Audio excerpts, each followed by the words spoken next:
In this episode of the IT Experts podcast, we're going to help you work out what the perfect structure for your MSP is. Welcome to the IT Experts podcast, the only podcast to help MSPs scale to 1 million, and if already there, get to 5 and go faster. At the end of the day, isn't it all about building a business that works for you rather than you for it? I hope you enjoy the show. So good morning, good afternoon, good evening. Welcome to the IT Experts podcast. Today, we're going to straighten you out. We're going to help you work out what the perfect structure is for you to scale or grow, scale, and really get some good traction in your MSP using your people. And we've got Alison Whitfield from Humnize in the house today. Hello, Alison. How are you doing? Hi, Ian. Thanks so much for having me. No problem. I feel a little bit honoured because we've got a people expert who's worked in some of the largest MSPs in the UK, although they didn't all start off that way. So stories that I'm sure are going to come out in today's episode. So what we're talking about today, Alison, is the perfect structure for an MSP. We know that many MSPs start off single person or very few people in line of technical people. Then we build in account management, new business, marketing, etc., etc. But as they scale and grow, I was only talking about this the other day with some clients. Sometimes we end up just bolting on people because what they do, and they're a good person, Oh, let's put that person in here. And we don't necessarily look at the values and the skills and expertise. So today we've spoken to Dean from Humnize before. Amazing guy, great recruitment company for MSPs, and they do much more than that. But before we get going, Alison, let everybody know, who are you, what do you do, and who do you help? Yes, thank you very much. So I'm Alison Whitfield. I am People and Culture Director at Humnize, and I work with mainly MSPs, but companies across the tech industry to help them do exactly what we're talking about today, get their structure, understand their people, and actually find that the way that they do the things that they do, it all stems back to people. So looking at those business structures and business growth through a people lens. And I found that actually is really helpful because Yep. it's a bit of an underutilized asset at times. So yes, that's what I'm doing at the moment. Give us a little bit of your interesting backstory on where you came from with a smaller MSP, and then you had some acquisitions and maybe some of the challenges around that, because that's very interesting, isn't it? Yeah, so I started out in the MSP world about 8 years ago, and I actually started as a customer relationship manager, so very operational and on the customer experience side. And through my time with that company, it grew and grew, and we had lots of acquisitions. But actually, I made the shift from operations into people because I could see that a lot of the issues that were coming up in the customer journey were stemming back to things like learning and development, structure, all of these things that actually are covered under the HR umbrella, but we didn't have an internal Yeah. HR person overseeing that and facilitating it. I became head of people, and the business grew about multiple acquisitions, as I say. So lots of different cultures coming together, different management teams, different operating styles. And that really needed a huge period of integration. So it's taught me a lot about how to prioritize people in that process and make sure that you're covering all of your bases. Yeah, absolutely. I'm going to make a mental note, and we might come in and do another podcast around acquisition and how to integrate different cultures and people and things like that. Because I know, like from experience, when you bring in lots of different people into a different organisation, it can be very hard. And Yes. sometimes the shiny ball from the MSP might be, yeah, we'll just buy that company and it'll all bolt in and everything will just fall into place like the marbles used to fall down Yeah. those. It'll all fall into place and everything will be tickety boo. Well, I'm sure you've got some stories that will prove that that is not necessarily the case, and there's a certain There's thing around. definitely a So conversation there. definitely is the conversation there. So yes, we shall pick that one up. But looking at the structure, which to be quite fair, it's quite a dry subject, isn't it? We ask people to put your 12-month structure together and then put your 3-year structure together and things like this. And you can see sometimes the clients are going, oh, what have I got to do this for? I'm busy. I've got loads of other stuff. Why do we need to plan this structure out? Why is this such an important thing to start with, to have a proper chart, proper roles and responsibilities, and this key document in the business? Yeah, so I was thinking about this earlier this week to think, how can I put this that is in a nice way to seem a bit more interesting? And there's that old sort of analogy of, oh, we're building a house and we're putting the foundations and all of that kind of thing. But I think it goes a lot deeper than that. And actually, earlier this week, I was sorting out my son's bedroom, and he's got this book about an orchestra. And I thought that is exactly what it's like. So you've got this person, it tells you all about the orchestra. You've got this person or the people who stand at the front and they're the conductor of the orchestra. They're setting the pace, they're making sure that everything's going well, they're keeping the direction of the group, but they're not the ones jumping in and telling the musicians how exactly to play the violin, or that they're sitting in the wrong seat, or to do all of these things. They're just standing at the top going, this is the pace that we're doing things. There's then lots of other people along that musical group of people that are telling each group that what they should be doing. So there's someone in charge of the violins, there's someone in charge of the trumpets, there's someone making sure that the trumpets are not sat with the violins. There's all of these things that are going on, making sure that people have got the right sheet music, that we're on the same piece of music. All of Yeah, these things are done in the background without the conductor having to jump in and do that. And I think that made me think, actually that's a bit like what we're talking about in structure, that you've got to have all of these things done in the background, and the foundations and the framework set up to make sure that you can be the leader and that you can actually set the pace and bring the business forward. So that's my new analogy now. that's a great analogy. I love that, and I haven't heard that, and I'll probably end up stealing it from you as well. But it was great. When you're the conductor, as it would be, looking over across the business, what's important when you look at the structure in terms of, I guess, let's start at the top. What's important to be sitting in terms of key measurables and look and feel of a senior leadership team? What does that look like? Because they need to show and demonstrate and celebrate the success. If you just let everybody get on with things, you can probably get quite a flat work culture, can't you? But Mhm. that's not what people listen to this podcast for. We want to be ambitious. We are ambitious, and we want to grow and scale. So what's the first level of consideration with a senior leadership team?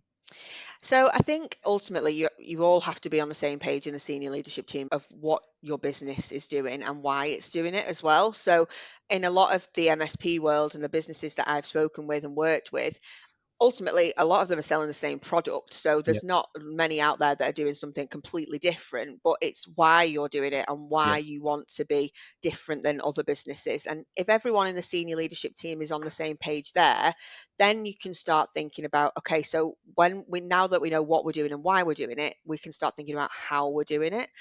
And I think it's really important to then think about what every department does that leads into that strategy, what every single individual in every single department does that leads into that yeah, strategy. Because if everybody feels that they're part of that and they're taking the business forward, you come away from a little bit of that clashing nature that you get in an MSP. Sometimes you do get a little bit of, well, service don't feel as important as sales because sales get all the glory and all of that kind yeah, of yeah. thing. Okay. You get That is you just in you every do business, get isn't it? this internal conflict, so that if everybody knows, actually I'm a part of this success and this is the part that I have to play in the business strategy, then you come away from a little bit of that conflict, and people start to really understand their role and responsibility in driving the business forward. Because I think if we don't have those defined roles and responsibilities, actually the outcome is a lack of operational efficiency. So Yeah, we don't have things working in a way that we want them to. If everyone understands their role, they can then make it more streamlined. They can standardize elements of it. They can drive consistency. And if you have consistency across your customer experience, then you're much more likely to be able to brilliant. get those customers Yeah, into long-term contracts and have better predictability across the business. It feels much less clunky. So it's a bit of a domino effect, I find, yeah, that if you get those yeah, things right at the beginning, for something that can seem so almost like insignificant as a job yeah. specification and an org chart, that's just the start of something that really then develops into what your operating model is. Love it, love it. What you're learning very quickly here, Alison, is that we have a structure for the podcast, and we haven't even touched it yet. And we're just going to dance around it with any questions I seem to ask. Let's just dive into stay on the SLT side of Mhm. things at the minute. No, 95.7% of MSPs don't get past a million turnover, which means that a lot of MSPs don't have an established senior leadership team. Mhm. There also isn't a shop called anymore SLTs Are Us, where you can go and buy your predetermined SLT and slot them all in. Yeah. Let's just dig into two things, in your opinion, on what you've seen has worked well and hasn't worked well. Let's go with number one, promoting. So you've got a really good service desk manager, or you've got a really good egg. You've got a great team player. They're just solid, and you want to keep them in the business because you enjoy working with them. You cut them in half, they'll bleed the company colours. And then one day you think, I need to have you on my SLT. This will either be amazing or it'll be an absolute disaster. What are some of the pitfalls, the tips, the tricks that you can offer in terms of how to identify people that you're going to elevate and promote? And what's your kind of view on that? I think so. I think I'm really passionate, first of all, about promoting from within and finding Yeah. that talent in your business. I think that's great. And I think the biggest thing that I would think about is it might not necessarily come from a linear route. So I spoke before, I went from customer relationship manager to leading Yes. service Yeah. delivery into head of people on the SMT. It might not necessarily be that your best account manager becomes your sales director. Yeah. It might be from a different area of the Yeah. business. So I think not necessarily being blinkered by those linear routes is really important. And it's actually looking at skills and capabilities. So what do you need from someone who is on a senior leadership team, and what is that senior leadership team going to be responsible for? In Yeah. my experience, senior leadership team was the first people to start being included in the merger and acquisition conversation. They're Right. being included at a board level, and some really sensitive information is up there. Being trustworthy and having Yeah. discretion and integrity, they're all really important parts of that. You might have someone that's a fantastic manager and is a great people person and is the person to G everybody up. That doesn't necessarily mean they'll be the best senior leader if that's what you're looking at. You Yeah. might want them to be at more of a middle layer. And what something that I did in my last role was implemented we already had a senior management team, but implemented an operational management team. So Okay. all of the people managers, all of the people that were responsible for teams rather than department level, came together every couple of weeks and had members of the senior management team on those meetings where we could say, this is what we talked about at SMT level this week. Yeah.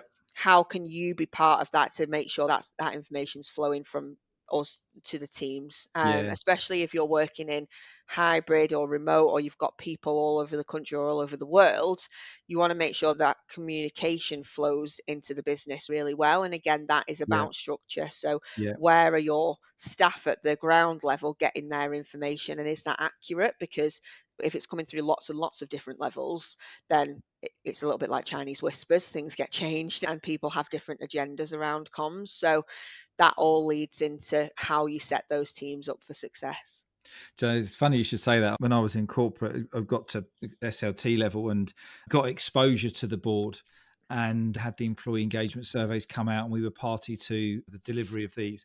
And we'd sit around this board and everyone would be going, yeah, everything's fine. Everything's tickety boo. Everything's good. Our performance is good. Everything's fine. And then you turn around, you walk back into the office and everyone's moaning. And there is a massive Yeah. disconnect in this line of, it's exactly what you just said there. That line of communication. We actually just covered this off recently with our clients at one of the intensive sessions, which was all around how do we take the vision and the mission, the strategy, and then break it into departmental plans, build the authority, the accountability, and the measurement of that with the right people. And it's just so true that it's the orchestra, right? You Yeah. know, why is the guy in the you're going to love this, why is the guy in the corner banging his trumpet on the drum? Because no one's Exactly. told him Yeah. he's doing the wrong thing. It's really interesting viewpoints there on that. What about, you've got a hole in your SLT, your SMT, and you need to recruit?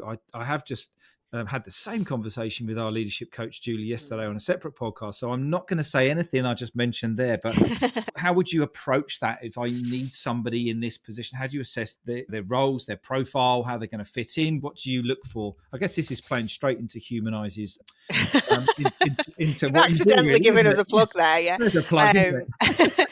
And funnily enough, I've actually, one of my newsletters has come out today a little bit on this subject. So I think when you feel like there's a hole in your management team, whether it's at a senior level or a middle management level, wherever it is, I think you have to reassess, what are we looking at here? What is the gap and why have we got it? So going back to why, I think in any, before you make any decision, is always really important. Why do we need a CTO or a CIO or a head of or whatever it might be. And it comes back to what that business strategy Yeah. conversation was. This is what we're trying to achieve as a business, this anchor that we've talked about. We can't do that without a really good person in this department or whatever it might be. So once you've got your why, I think then you start thinking about, okay, how do we need them to work? What kind of person do we need them to be? What kind of business do they need to have worked in before? When I worked in as a head of people, we grew pretty considerably in the space of a few months by acquisition. If you're someone that's not been in that space before, in that sort of startup mode, when Yeah. you walk in, it seems like absolute chaos because you think, Yeah. what is going on? Everybody, you've brought all of these businesses together and you're in this integration project. If you walk in at that point and you've never been in a startup before, Oh man. you're just going to feel like you're drowning in it. And I think looking at where people have worked before, what sort of businesses, what size of businesses, it's really important. Even when I got to the point that we had a pretty clear and a decent sized senior management team, there were still people that were wearing multiple hats and still at the culture of the sales director can get on a call with a customer, the Yeah. commercial director can do all of these things. Everyone's still got to muck it. And we had that as a very clear part of our culture. But other businesses might be like, no, everyone's got very clear roles and we don't need you to stray over those. So I think it's about what you need as your individual business, what fits in your culture, and then those skills and capabilities, as we spoke about before. What are you going to be expecting them to do? And are they actually skilled enough to do that? You've just hit I've never ever thought about it before, but I got made redundant at the same company every year for 8 years. So I'm like really resilient to change. When anyone Okay. said to me, oh, we're going to get made, there's going to be some redundancies, I go, brilliant. Yeah, oh, come on. What opportunities are there? Right. That's how Yeah. my brain works. But there are also people who are just absolutely crap themselves and one thing or another. And I think what you've just said there is really interesting. Any MSPs out there who are looking to acquire, are your SLT M&A ready? Mhm. Are they ready for change? Can they change? Do you need to bring in people who can help orchestrate change? And I guess when you're interviewing those people, asking what M&A experience have you had? How Mhm. did you feel with it? How did you deal with it? And all of that sort of thing. Because as we know through DISC and all the other behavioral stuff, is I just stood up right now as we were talking, getting ready. I elevated the desk. I moved it into a completely different part of the office, turned the lights on, and away we go. Some people are going to an absolute meltdown with changing the desk around, and it's just really interesting. That's a great viewpoint. Let's talk about operating models. And I want to be a little bit careful here, but I always say from the beginning of time, since King Herod was around, there are very few ways and things you need to know about to build a great business. There's three things we see. Number one, you need to know your numbers. Number two, you have to have a working sales and marketing engine that's delivering leads. And number three, you need to be able to build a great world-class team. Mhm. That's it. Yeah. Simple as that. And we see there's lots of variations of different type of operating system models which have been marketed very well, but it's actually really quite basic. What different operating systems have you seen in the areas, and what do you think of the different versions? Are there different versions? That's an interesting question. Yeah, I think when I started looking at structures and I studied my CIPD and all of these things, I think you find all these different names for things, and there's all these different brands of how you do things. Yeah, Ultimately, they all actually achieve the same thing. yeah, It's about building your structure and knowing what your business is trying to achieve and how you're going to achieve it. And I think the thing that gets missed off so much is how are we going to measure success? So whether it's at operation at the whole organizational level or whether it's with individuals, I coach managers quite a lot, and they'll sit and speak to people about, oh, you've got a goal to go and get some Microsoft certifications, whatever it might be. yeah, How are we going to know that they've done that? Where are they logging that? What system are they logging into to yeah, say I've yeah, created this? Do they get a certificate? It's that really minute detail stuff that actually is, this is how we have achieved those tiny goals that all go into this big strategy, because now we've got all of these certifications, we can be a Microsoft Gold partner. But now that we're a Microsoft Gold partner, we can go and get yeah, yeah, different discounts from vendors. Whatever the strategy is, they all build into that. So I think it doesn't necessarily matter to me what business operating model you use and which brand you put yeah, yourself under. it's making sure that you've got a really strong why of what you're Yeah. doing, of what the business is doing and why, and that every single person in the business understands that. So what I have seen happen a little bit too often is that the why and the strategy is completely understood at board level, and Yeah. everybody in a really senior role understands it, but nobody else in the business is ever spoken to about it, Yeah. or it gets spoken about on an annual town hall that people may or may not properly listen to, and they Yeah. don't really understand how they fit into it.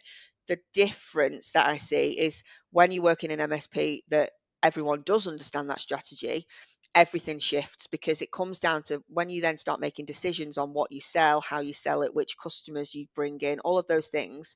People start sitting there and going, does that really fit with what we're trying to do? This customer that we're bringing on this massive estate of X technology, and that's not what was in the strategy. And it starts bringing those Yeah. decisions to the fore that people actually in your management team can make on their own without having to come to the CEO for every single thing, because they know the strategy, they know that does or doesn't fit with what you're Yeah. trying to do.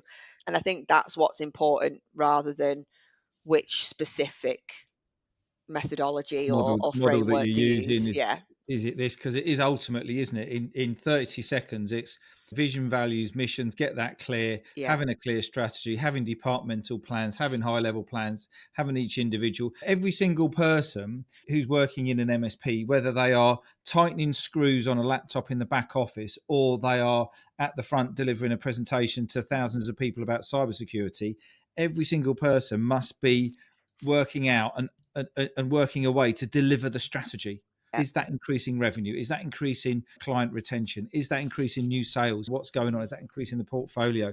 And I think, yeah, it's really easy to get caught up with some of these things. But I think with what you yeah, just said right at the beginning was your structure, just because another MSP, and we hear this a lot. I was talking to a guy yesterday, and he said, "Yeah, we've got a guy. It wasn't one of our peer groups, but he says we've got a guy in one of our peer groups, and I did recognise his name. And I'm not telling you it, but it was. But he's turning over £1 million MSP, £1 million MSP, and he hasn't made money. He hasn't made any profit for 7 years because he's been too busy tinkering around with other bits and mm, pieces. Now that's just clear lack of vision. yeah, Where are we actually going? What do we want to be doing? And it's actually quite frightening how many MSPs that we bump across who are bumping along that kind of break-even line, which is frightening because mm, that's why we're working in this area, right? Because it's such an incredible, exciting model. You've got such an opportunity to automate, leverage, build this great business with loads of monthly recurring revenue mm. and massive profitability. And when people don't, it's like, it's just a lack of direction or a lack of way, isn't there? Yeah, and I think ultimately it's important to remember that you should never ever assume that every single person knows their part in that. So Good it's point. communication is absolutely critical, especially if you have grown by merger acquisition or you're planning to grow by merger acquisition. You've brought different people, even if you've grown organically, you've brought different people into the business, and the business has shifted along the way. So if you've not had a conversation with someone about their role for 5 years, the business could be in a completely different space, and their view of what their role is might be completely different to the senior leader's view of what their role is. So having those regular conversations and those frameworks set up Yeah. for, to support managers in those having those conversations goes a long way. Let's just quickly touch on that before we start to close in on leadership models. Lots of different styles of leadership, isn't there? We always talk an awful lot, which is a term that I heard and was trained in, shadow of the leader. Make sure that your shadow of your leader is very important as you're going through, and Yeah. self-awareness and all of these types of things here. But how important is this? And what's the, what elements of running an MSP are important from a leadership point of view?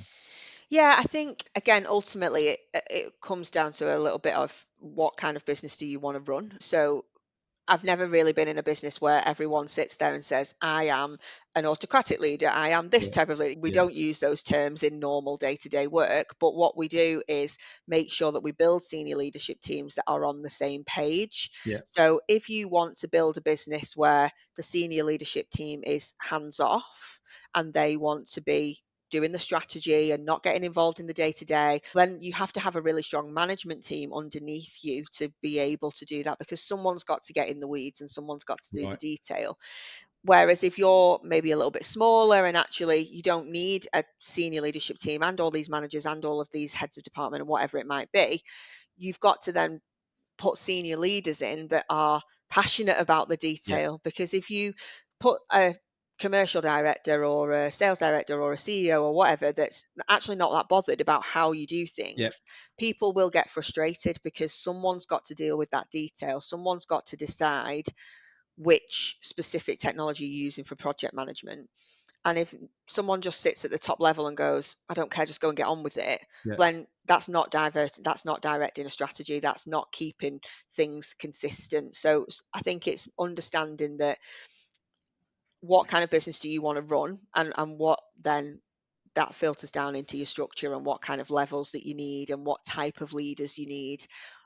Or you mentioned DISC before, doing all Yeah. of those personality tests and things like that. They're really important because we learn a little bit more about Yeah. that person, but Yeah. ultimately it's got to be, what kind of thing are we trying to run here, and why are we trying to run it that way?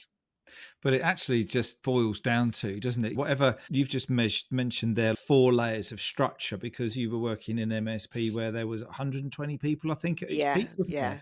So yes, you're going to 140, I think, at its peak. Yeah. 140. So sorry. So there's a lot of people there, and in many MSPs, I would say in the UK are sub 30, 40. Yeah, So the right people in those right roles is really important. But just putting a wrap around the whole thing, what do you want each department to deliver? Are they delivering it? And if they're not delivering it, is it a people problem, a capacity problem, or is it an understanding problem? yeah, So it actually gets even easier as you get down to the smaller numbers, because yeah, it's just simply, are you delivering what you should be delivering? Because we've connected all of the departmental goals and all that to hit the numbers. yeah, Know your numbers, know your people, build a sales and marketing engine, as we said before. So yeah. it's we do like to complicate it, us technical people, don't? We Well, I'm not. The MSPs, we do like to complicate it, which makes it quite interesting some days. Yeah.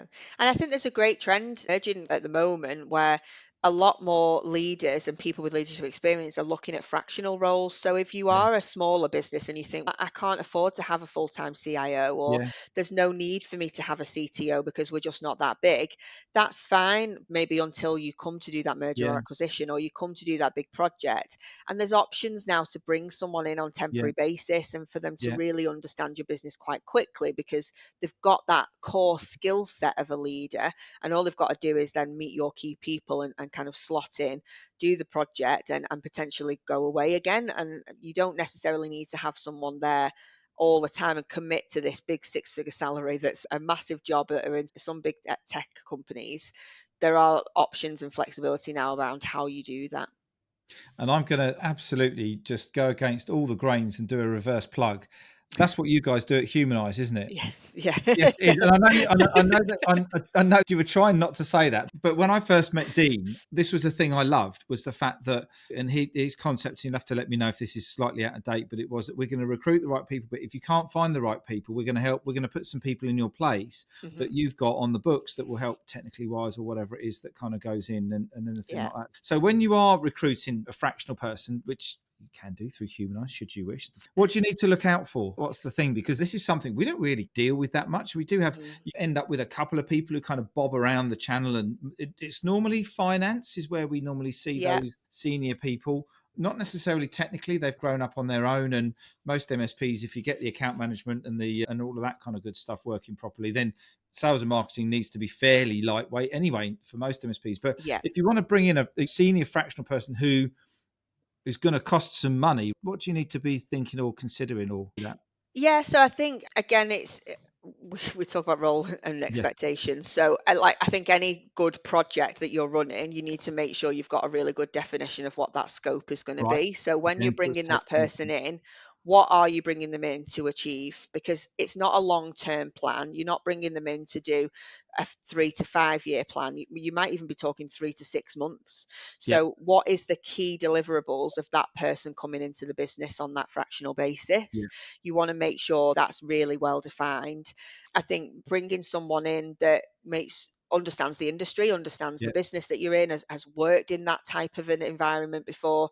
And again, maybe thinking about, as I said earlier, not necessarily that linear route. I read a really interesting article recently about how a lot of ex HR directors are coming into chief operating officer roles because they have that sort of Okay. bird's eye view of Yeah. the Yeah. people and how to join all of those dots together. And actually, when you do people, you naturally become involved in operations anyway because people are operations. So Yeah. the role that they're doing, you might not know it necessarily in real detail, but I know, like, when I was in my head of people role, I would sit there in any senior management meeting and say, yeah, this person does that, or that person's responsible for that part, or that customer, no, this person Yeah. knows that customer the best. I know Yeah. exactly how those teams work because I'm having the conversations with the managers. I'm Yeah. understanding what those people are doing day to day. There's lots of different leadership roles that necessarily on someone's CV, they might not have been a Mhm. COO or a CEO before,